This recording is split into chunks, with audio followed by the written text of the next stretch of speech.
Hi, today we'll be talking about the single ventricle. The objectives of the session are to review the variety of anatomically single ventricles, go over the physiology of functionally single ventricles, and review the staged palliative procedures for single ventricles. The idea behind recording these sessions ahead of time is for you to review the above goals and objectives so that when we have our interactive session, you should be able to identify the defects, draw the path of blood flow, and determine an immediate care plan.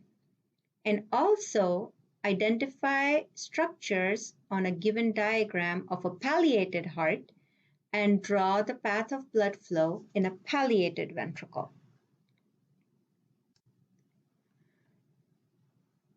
A mammalian heart anatomically always has two ventricles, but hearts can have a large dominant ventricle and a small rudimentary ventricle, which basically results in a single ventricle.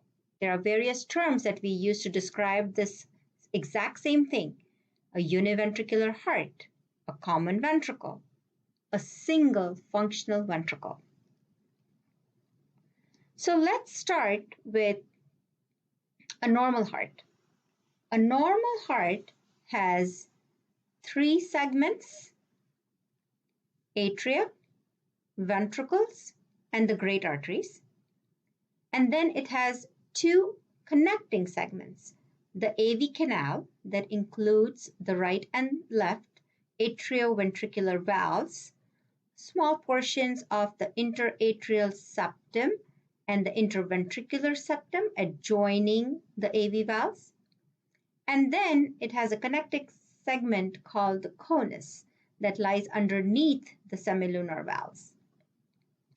For a normal biventricular circulation to happen, as we have shown in this diagram above, where blue blood goes through the right side of the heart to the lungs, and red blood comes back to the left side of the heart and goes out to the body, you need all cardiac segments to connect normally, and you need all these valves and vessels and chambers to be normal in dimension. That's a lot to ask. Now, what happens in a single functional ventricle?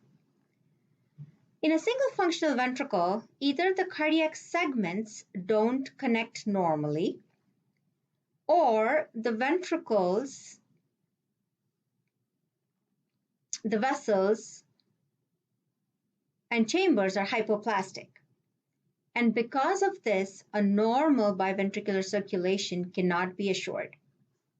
We'll go over some examples of these, but the term single functional ventricle has hearts with either univentricular AV connections, as in mitral and tricuspid atresia, small non-functional ventricles, as in a double inlet left ventricle, or an unbalanced AV canal, or a double outlet right ventricle, or atretic semilunar valves with intact ventricular septum.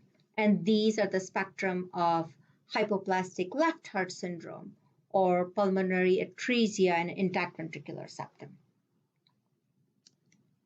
Let's start off with the univentricular AV connections. As you can see, there is a problem in the A to V connection with the AV canal in between. What does a normal AV connection mean? It means that the left atrium drains blood into the left ventricle via a mitral valve on the left side. And similarly, on the right side, a right atrium drains blood into a normal sized right ventricle via a tricuspid valve on the right side. Now, sometimes what can happen is these abnormal AV connections can result in a functionally single ventricle. Here we have both a right and a left AV valve that are draining blood from separate atria into one common ventricle. This is a double inlet ventricle. Another form is where one of the AV valves, in this case, the right AV valve or the tricuspid valve, is atretic. It does not exist. And thereby, the blood going into the ventricle has only one inlet via the left side. And sometimes you have a common inlet like you do in an AV septal defect or AV canal. Both the atria drain into a single ventricle via a common AV valve as opposed to two separate AV valves in a double inlet ventricle. This is a common inlet ventricle.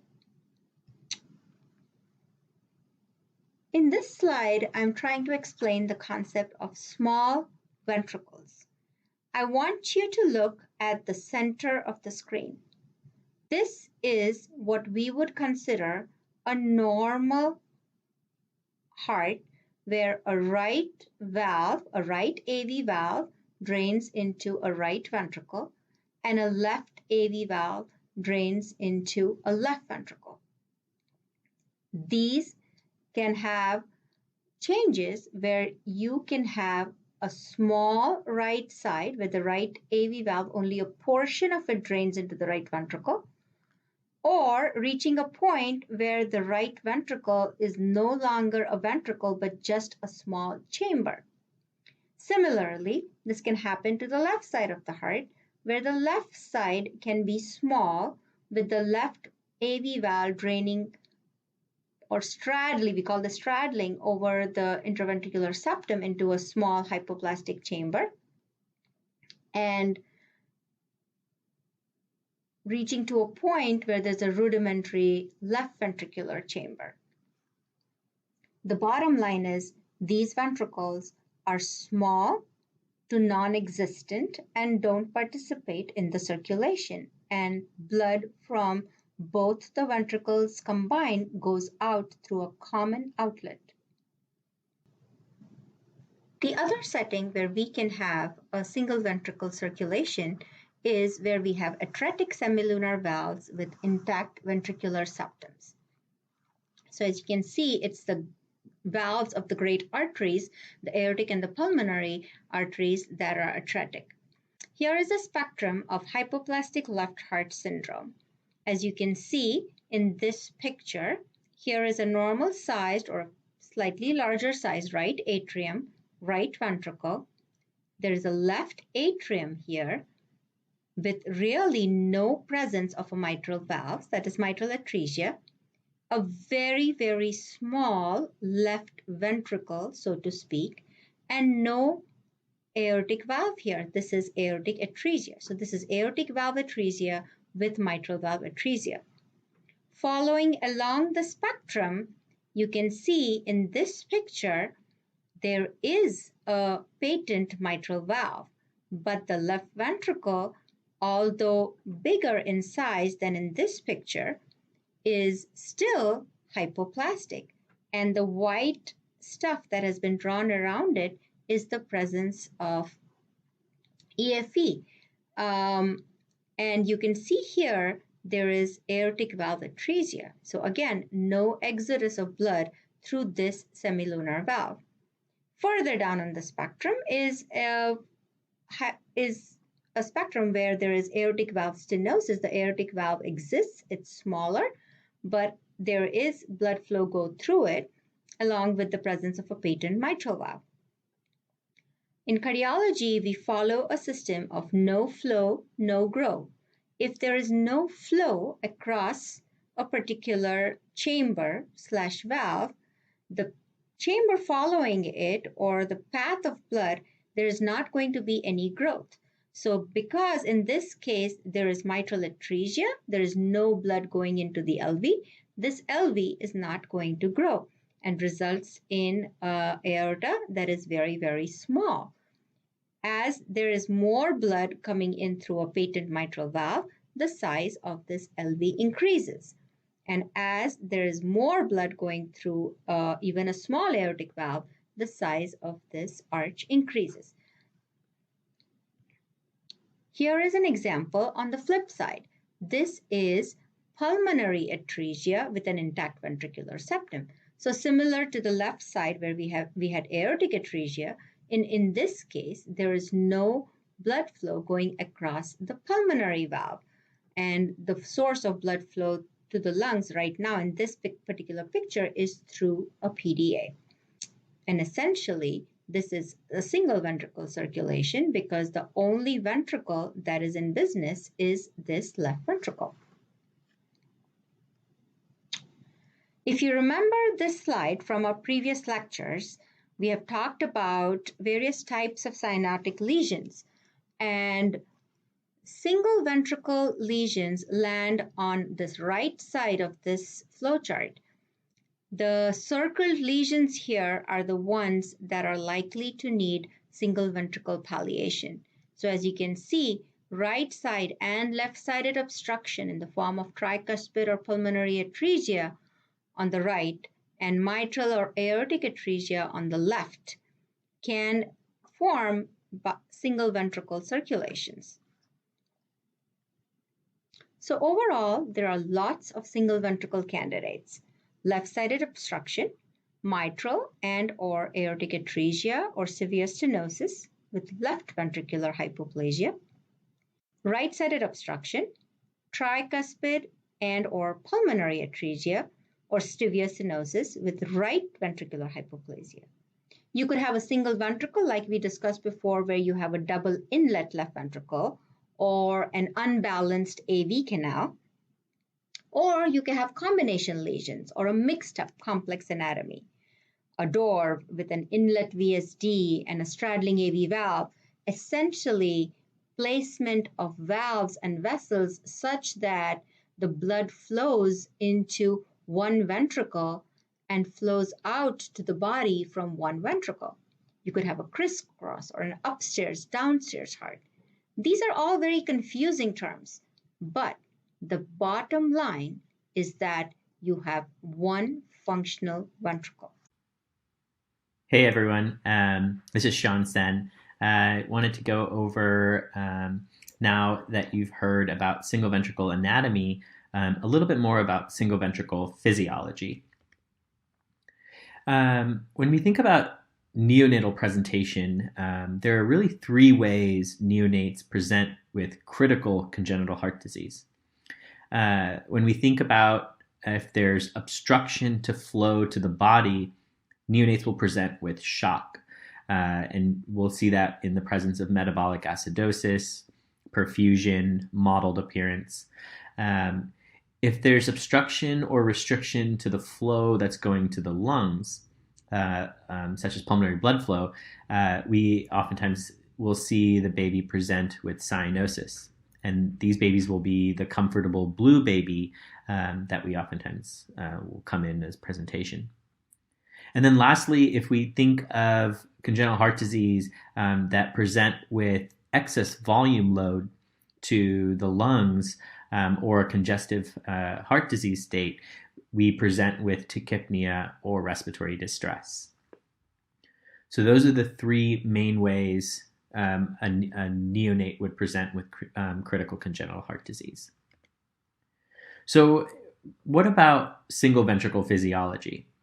Well, the definition of single ventricle physiology is that the oxygen saturation is equal in both the aorta and the pulmonary artery.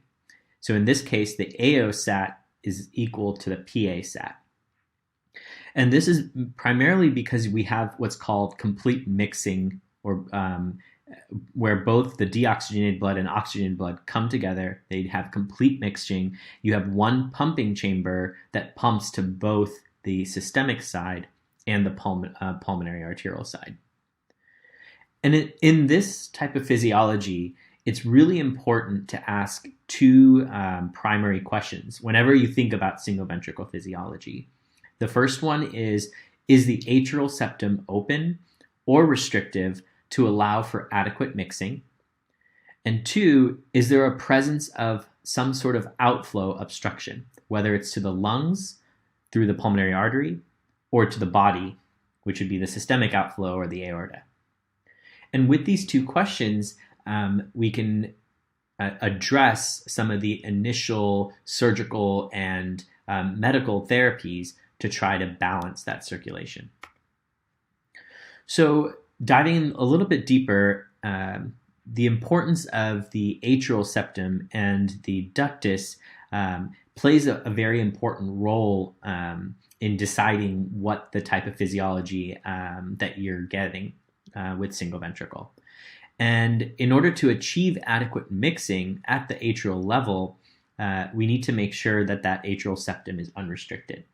So what does it mean when you do have a restricted atrial septum or an atrial defect? Well, if it's a right-sided atrial septal defect or restriction, you present with elevated CVP pressures, you have hepatomegaly or a large liver, and you present with peripheral edema. So in the setting, for example, a PAIVS, a pulmonary atresia intact ventricular septum, where predominantly the SVC and IVC blood flow has to go across this atrial septum from the right side to the left, and if that ends up being restricted, you would see those symptoms. On the opposite side, if you have hypoplastic left heart, where you now have a restricted atrial septum, in that sense, all that rich oxygenated blood needs to go from the left side to the right side so that it can go out to both the body and the lungs. And in this sense, you have pulmonary venous hypertension, and you have essentially a congestive picture of venous congestion, which again presents with tachypnea, hypoxemia, and a very wet lungs type of picture. And then the second thing to also pay attention to is the patency of the ductus. As having a patent ductus allows for that adequate pulmonary blood flow or systemic blood flow in the presence of obstruction. So going over a little bit more into detail about what each of the individual outflow obstructions. So in systemic outflow obstruction, the ductal dependency is for the systemic flow. So you have ductal dependent systemic flow. In that case, your ventricular output is predominantly to the lungs. So in this setting here in the picture, you have a hypoplastic left heart. That RV is predominantly pumping blood to the pulmonary arteries, and you have right to left blood flow at the ductal level to provide that systemic outflow. In the setting of a infant or neonate that's undiagnosed, so say we didn't have prenatal diagnosis and this baby is now coming postnatally to you, if left untreated, this baby would present with shock as that ductus closes. So you have decreased systemic outflow, or as the PVR drops, you have more blood that's going out to the lungs that's now increasing your QP to QS and decreasing that blood flow out to the body. So these babies would present with poor perfusion, metabolic acidosis, and end organ failure in both renal, liver, and CNS.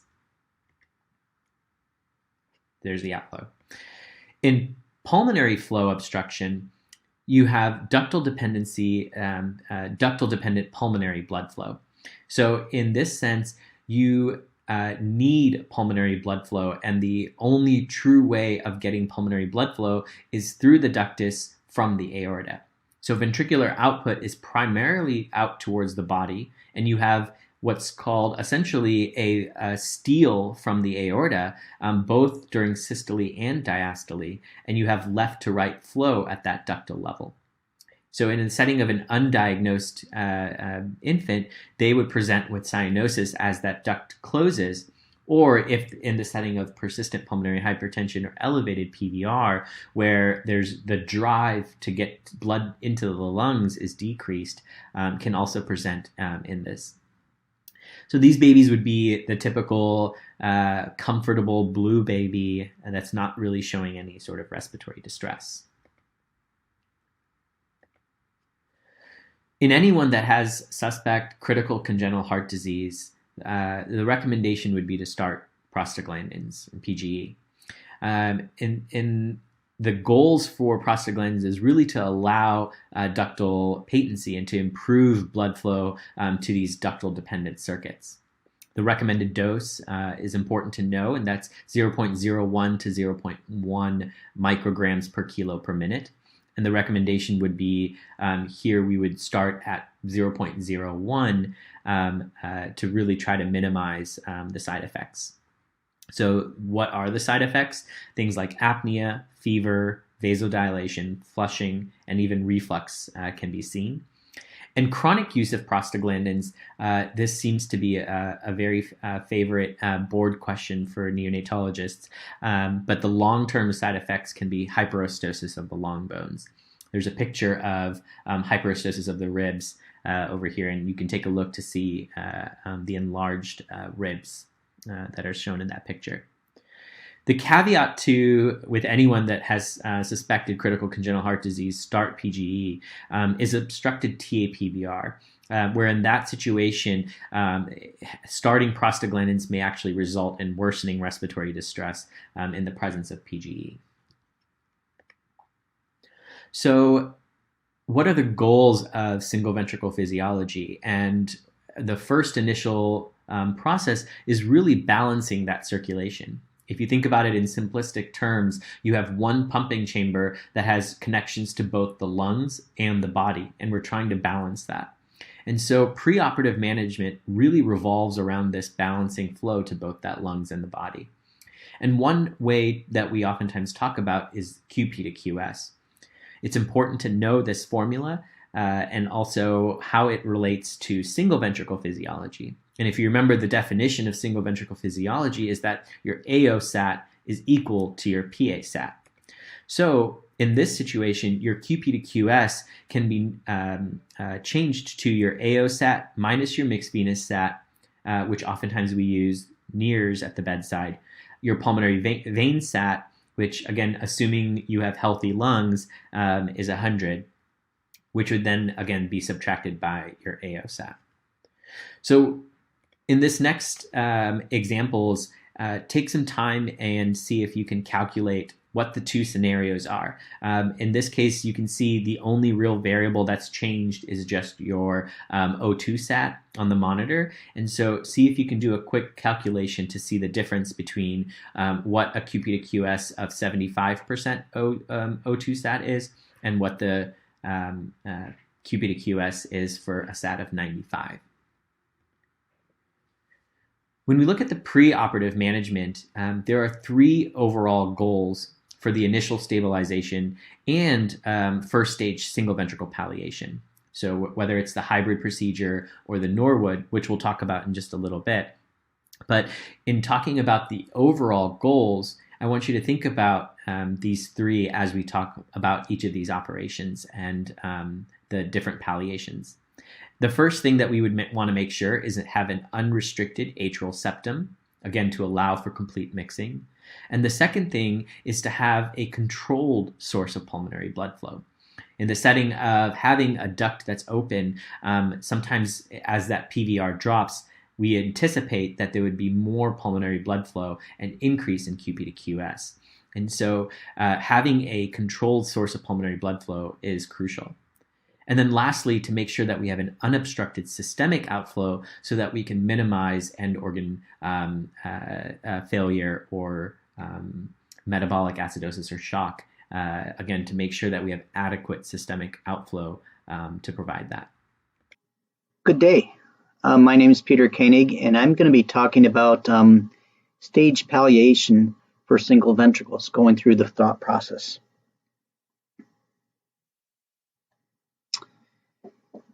First, I just want to go over the general thoughts. And the first decision in any heart, be it one versus two ventricular, is which is it? And is it going to be a repair or palliation? The preferred cardiac anatomy in everyone is to have two functioning ventricles working. However, if you need to make a choice, you absolutely have to have the ventricle that's there pumping to the systemic circuit. You can always have passive flow to the lungs, but you absolutely need a pump to the aorta and to the body. So how do you decide if two ventricles are possible? Well, in order to have a successful two ventricular repair, you need an anatomy. You need two atria, two AV valves, two ventricles, two outflows, or at least you need to be able to get to that point. And the thought process.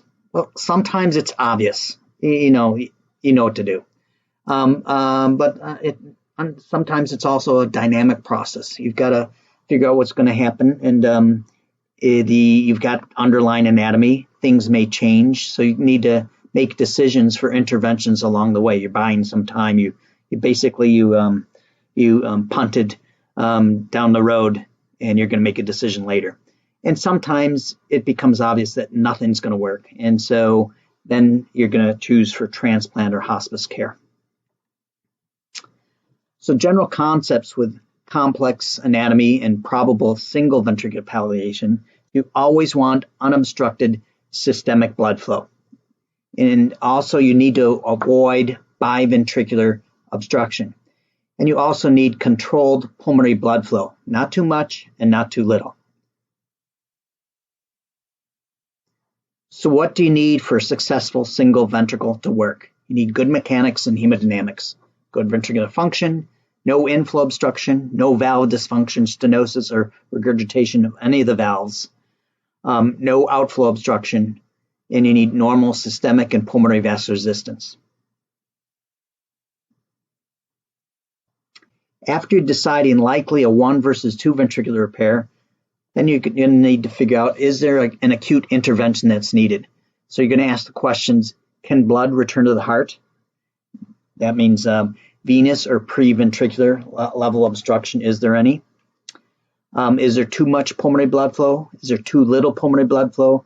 There's really no such thing as too much systemic blood flow. I mean, if you got a lot of blood flow, either your body needs it or you're going to pee it off. Or too little systemic blood flow, or is there obstruction or regurgitation any place in the circuit? So procedures to consider for all lesions. Is there obstruction to systemic or pulmonary venous return? If there's significant obstruction of pulmonary venous return, you're going to need some type of emergency surgery to treat the obstructed total anomalous pulmonary venous connection or choriotriatum. You may also need an atrial septal defect, a balloon atrial septostomy, a surgical septectomy, if there's obstruction to LV inflow, i.e. mitral stenosis, mitral atresia. Then is there obstruction to systemic venous return? Acutely, if there is, and it's significant, it's not a common thing, you would need emergency surgery to treat the obstructed choriotriatum. And then you also may need an atrial septal defect, either balloon atrial septostomy, surgical atrial septectomy, for obstruction to RV inflow, i.e. tricuspid atresia or significant tricuspid stenosis or a very small right ventricle. How about procedures for too much pulmonary blood flow? Well, if you've got two good ventricles, then you're just going to do the obvious. You're going to get rid of the shunt, septate, close the ASD, close the VSD, close the PDA, close the aortopulmonary window, etc. If the anatomy is complex, you're going to need to assess the entire anatomy, always the thinking process. Look at the inflow, look at the ventricles, look at the outflow. What are you dealing with? In general, if you make a decision that you can't septate, you can't do the first in the first sentence there, you're going to go for a pulmonary artery band, basically putting a noose around the pulmonary artery and restrict flow to the lungs. And this is what it looks like. In here you see a single ventricle, and all the blood's coming back from the body and from the lungs. It's mixing here, and if you didn't have a noose around the pulmonary band, pulmonary artery, all this blood flow from the ventricle, it would rather go to the lungs than go to the body. So you're going to put on a PA band. What if you have too little pulmonary blood flow? So you can put in some kind of shunt. And so there are aortopulmonary shunts and ventriculopulmonary shunts. The aortopulmonary shunts include the classic BT, where you're going to use a native, your subclavian artery, you turn it down and anastomose that with the pulmonary artery. A modified BT shunt, and technically we say BT shunt, Blalock-Taussig, it actually should be a Vivian Thomas shunt, just since I'm talking about it. And there's some history behind that, and you can look that up and watch the PBS special on that. It's very interesting. Or you can do a central shunt. That's where you don't have any type of tube. You've got a direct anastomosis between the aorta and the pulmonary arteries, either POTS or Waterston. And the ventricular pulmonary shunt is the sono, where you've got a shunt going directly from the ventricle to the pulmonary artery. Cavopulmonary shunts, I'm just going to list them, but this is something for later on. There's a classic Glenn we're using in native tissue, and this modified Glenn, and bidirectional Glenn, bilateral bidirectional Glenn, hemifontans, etc. So I'm not really not going to go into that too much more. But this picture shows just a modified, because we've got usually a piece of Gore-Tex tube between the right subclavian artery and the right pulmonary artery. Again, the choice of which artery you're going to use, from the artery of origin to the artery of termination, will depend a little bit on the underlying anatomy. This has some other stuff going on. Pay no attention to that. This is just a diagram showing all the shunts and later shunts. So here's a modified BT shunt on the left, a Gore-Tex tube. Here it's between the left subclavian and the left pulmonary artery. Here's a classic BT shunt from the right subclavian. So the distal subclavian's been sacrificed, so there's going to be no flow there. But then now you're going to turn that down and put that into the right pulmonary artery. That's what they did initially before they had Gore-Tex. And the nice thing is that grew with you. Unlike a Gore-Tex tube, which doesn't grow, this will grow with you. And here I put in the classic Glenn. I probably misspoke before. It's really you're using your native SVC, and you're anastomosing directly to your right pulmonary artery, but you ligate the pulmonary artery between the proximal and distal portions. That was a classic. And again, I don't want to go into detail on that. But also I want to point out the Waterston shunt. Notice it's from the ascending aorta. The right pulmonary artery anatomically is immediately posterior to the ascending aorta. So it's a nice thing. It's just figure, okay, pop a hole in between there. It's good to go. It seems to be technically pretty easy. Problem, it's hard to control the amount of pulmonary blood flow. Remember all your laws of physics. A little change in diameter results in an exponential increase in the amount of blood flow. So it's hard to control that. It's much easier to control the amount of pulmonary blood flow with a tube. On the other hand, when you do a tube, either Gore-Tex or if you're going to do the subclavian, well, especially Gore-Tex, it's not going to grow with you. One thing, and you get both, and probably all of them, you're going to get distortion of the pulmonary arteries. And then the POTS shunt. And you should know that because this is the Willis Potts Heart Center. Potts was at Children's Memorial, which is what Lurie used to be. The institution used to be Children's Memorial.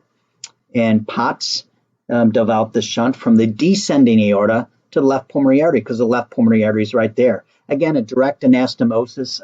Again, the difficulty with controlling pulmonary blood flow. And also, like all the shunts, they're going to have end up having some distortion of the branch pulmonary arteries.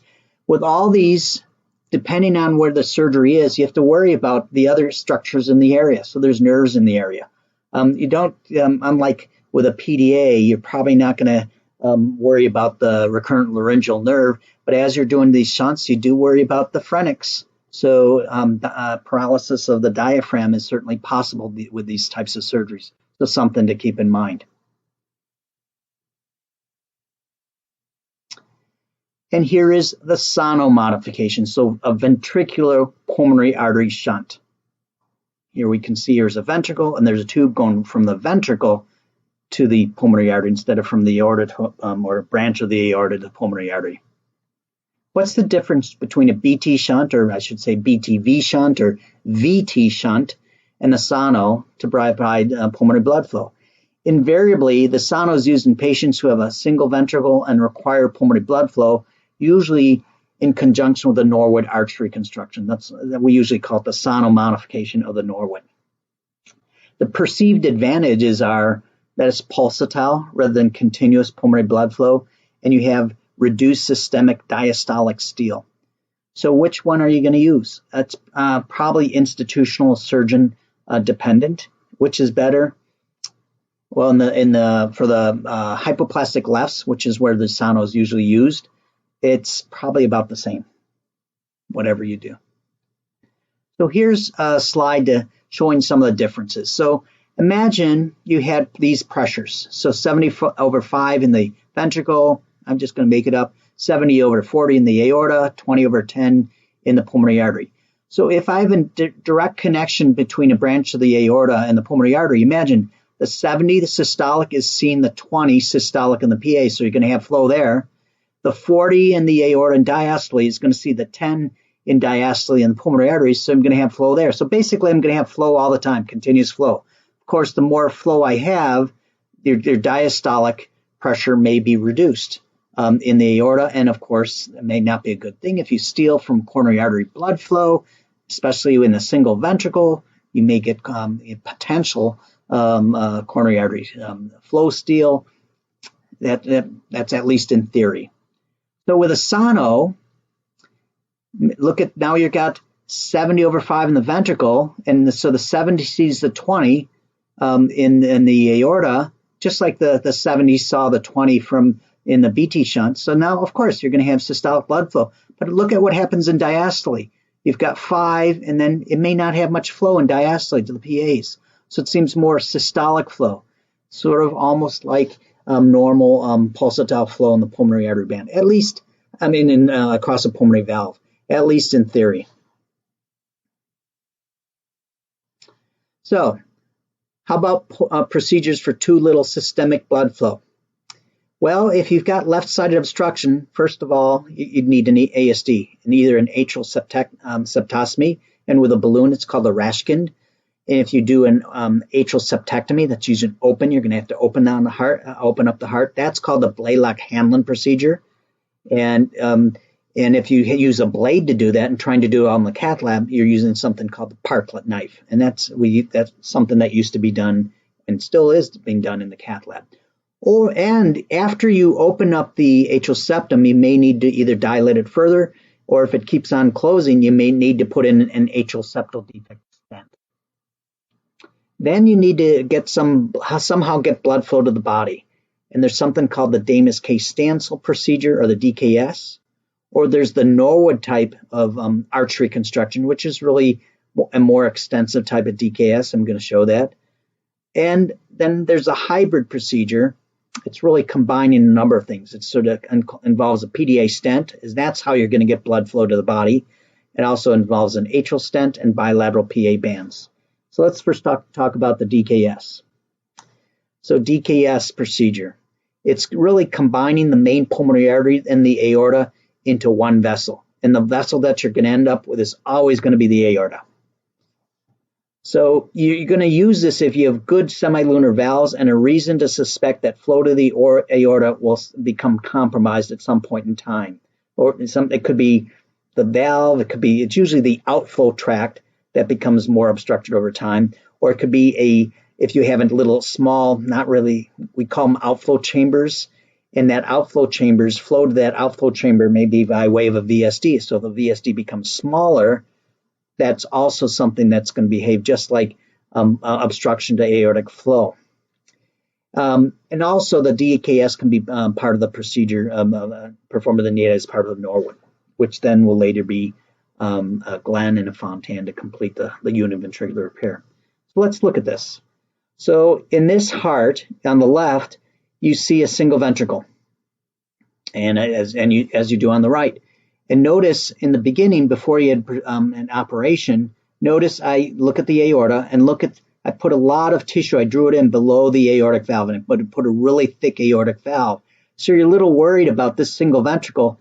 It's not going to be able to get flow to the aorta, or maybe it's okay now, but over time it's not going to be good. So what you do, you just take that aorta, the aortic root, and you take the PA, and you do a side-by-side anastomosis, or there's, the exact, how the anastomosis is going to look, I can go into other details. But the bottom line is the aorta, you didn't really need to do much else. And of course, after you sacrifice the pulmonary artery, the root of the pulmonary artery, it's going to be dangling in the wind. And in this case on the left, I decided I'd put in a BT shunt. So you can see a BT shunt coming to the PAs. So let's look at what is the difference between a DKS and Norwood arch reconstruction. So look at on the left above, you've got that same single ventricle with the sub-aortic stenosis and nice looking aorta otherwise. So here all we needed to do was anastomose the aorta, the root of the aorta and the root of the PA, bring them together, and life was good. Of course, you needed to do something for pulmonary blood flow. Well, with a Norwood, and in this case on the left, the bottom left, I drew a hypoplastic left heart with mitral atresia, and you can see this very small ascending aorta. You can imagine that you can't just anastomose the aortic root and the root of the pulmonary artery. Ain't going to work, because you've got to do something about the rest of the aorta. So actually, you're basically probably using a lot more of the native pulmonary artery, and you may need some additional tissue to complete, patch open the aorta to make a nice open aorta. And so that's really a Norwood is really a more extensive aortic arch reconstruction, which in essence involves the Damas concept. And hopefully that makes sense. It's just the terms, people may use them. They'll say DKS and they say Norwood. Just know what you started with, and then it should make sense to you. And then I just want to go over Norwood physiology. So we see that. So blue blood returns, so desaturated to the right atrium, and it's combined with highly saturated blood coming from the pulmonary veins of the left atrium across the atrial septum, because you've got an ASD. That all mixes in the atrium, continues to mix in the right ventricle, and that mixed blood is now going to the aorta, and it's also going through the BT shunt in this case to the PAs, and then you keep on doing it. So at least that ends up showing some of the physiology, and I think we've got part of this lecture is going to do this more extensively. So how about the hybrid procedure? So it's basically doing the same thing. Instead of doing a Damas and an aortic arch reconstruction, you're going to just keep the PDA open with a stent. And so you can stop the prostaglandins after. So here we have a nice stent in the PDA. And then you're going to open up the atrial septum. Okay, but then if you've got a big PDA, blood is going to want to go from the aorta and wants to pour into the pulmonary artery. So you've got to put a noose, actually bilateral PA bands on the right and left. So you actually sort of prevent too much pulmonary blood flow and prevent too much steel from the body going to the pulmonary arteries, because the steel, then you'll basically be in shock. So now notice how my mixed blood that's going to the right ventricle is going out into the aorta and the PAs. And notice that the blood, after it crosses the stent, it's actually going into the upper extremity and into the lower extremity. What are some difference? Here I put this slide on the left, the Norwood with or without a sono. It's really a bypass procedure. It could either be warm or with deep hypothermic cardiac arrest. And it's basically, it's pretty complex. Could be a long procedure. The hybrid, I think the way people like it, and the big thing to realize, it can be done without cardiopulmonary bypass in the hybrid cath lab. So first you're going to do an atrial septostomy, and that may be with or without a stent. And pardon my typos, I'm just seeing them now. You're going to put in a ductal stent, so stent to the PDA. You're going to have an open chest then, so you can place bilateral PA bands. And stay tuned, because we may be able to do that in the cath lab as well, and perhaps then not even have an open chest. Problems with the hybrid, the PA bands, they could be a problem later. You may need more PA reconstruction, and you're going to really need nice PAs if you're going to do this single ventricle palliation. You need to constantly monitor for ingrowth in the PDA stent, and ingrowth could prevent blood flow. It's not so much the blood flow from RV out to the aorta, but you worry about blood flow. You can essentially have a coarctation. And so again, compromised blood flow from to the descending aorta, or you could have compromised blood flow to the ascending aorta, and that's tricky to actually see that. So you have to constantly monitor for that. The atrial septal stent is not an easy thing to do in the cath lab. So overall, what's felt is the advantage is one is bypass, one is not bypass, but then you pay a price, because when you have to go back and do the next stage after you've done a hybrid, you need to do a fairly extensive, we call it a comprehensive Glenn, which we're not going to talk about in this talk. So just another picture showing you the Norwood versus the hybrid. So the Norwood, we've got flow right ventricle to hopefully a nice aorta and a BT shunt to the PAs. And we've got an atrial septal defect. And in the hybrid, we have flow from right ventricle through a stented PDA going both to the upper and lower extremity, and it's coming back and then going to the lungs after crossing PA bands, and hopefully hold back that high pressure and keep the pressure head going to the aorta. And then the blood flow to the lungs goes back to the left atrium, combines with the systemic blood flow. It combines and goes to the RV, and then it does it again. And hopefully, I'm just going to put this slide up for a couple of seconds. Hopefully, this will make sense. How do you choose? It's really surgical versus institutional preference. Each has a learning curve. Some surgeons will choose a hybrid if the ascending aorta is very hypoplastic. They don't have much to work with in the DKS portion. I guess you could consider patient stability if bypass is too much of a risk. Maybe if the PAs are really small and you can't really get a shunt into them, that could be a problem as well. So after that first palliation, then there's a secondary procedure. At some point, you need to move on. So either close the BT shunt, or you're going to have outgrown the BT shunt, and you're going to have to remove the pulmonary artery band. Again, you'll have outgrown that. You're going to need more pulmonary blood flow or something else. So if you have two ventricles, perhaps let's just say if you had Swiss cheese VSDs, or you had a severe tetralogy of flow with pulmonary atresia, and you had initially palliated with BT shunt, or and maybe you have a AV canal with other pathology that you need to band. So you're gonna do the next stage, and you're just gonna do a two ventricular repair in all those cases. But if you really just have one ventricle, for instance, double inlet single ventricle, anything with a single ventricle, one common AV valve, right or left AV valve atresia, you've got a single ventricle. So at some point, you're gonna have outgrown the BT shunt or the pulmonary artery band. You need to do something else, and that's usually a Glenn. And that's at about 4 to 6 months, or something called the Hemi-Fontan. Basic same concept. You have SVC flow going to the PAs. You cannot do that in the neonate due to the elevated PVR.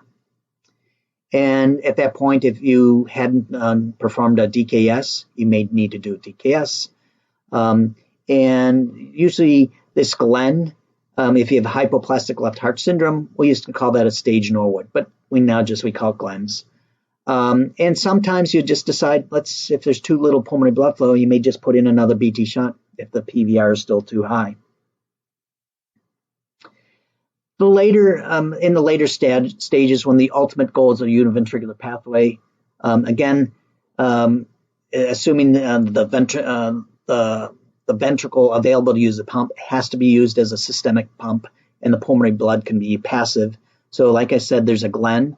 So it's an SVC to PA connection at 3 to 6 months. Long-term issues are AVMs. And then later on, it could be a Fontan. That's where you complete the univentricular repair. So you have an IVC to PA connection. That can be an extracardiac conduit, intracardiac baffle. That's usually after the age of 3 years, greater than 15 kilos. There's variation by institution and patient. Perhaps you can do both the Glenn and the Fontan at the same time, though the people found that staging has a lower overall mortality. Long-term issues, just an FYI, ventricular dysfunction, valve dysfunction. I didn't put on here arrhythmia, protein losing and neuropathy, cirrhosis, kidney disease, a lot of issues. So many, if not all, end up requiring a transplant. So I hope that gives you a nice idea of the strategies that we use for single versus two ventricular palliation and going forward, and hopefully help you in the exercise to follow. Okay, thank you.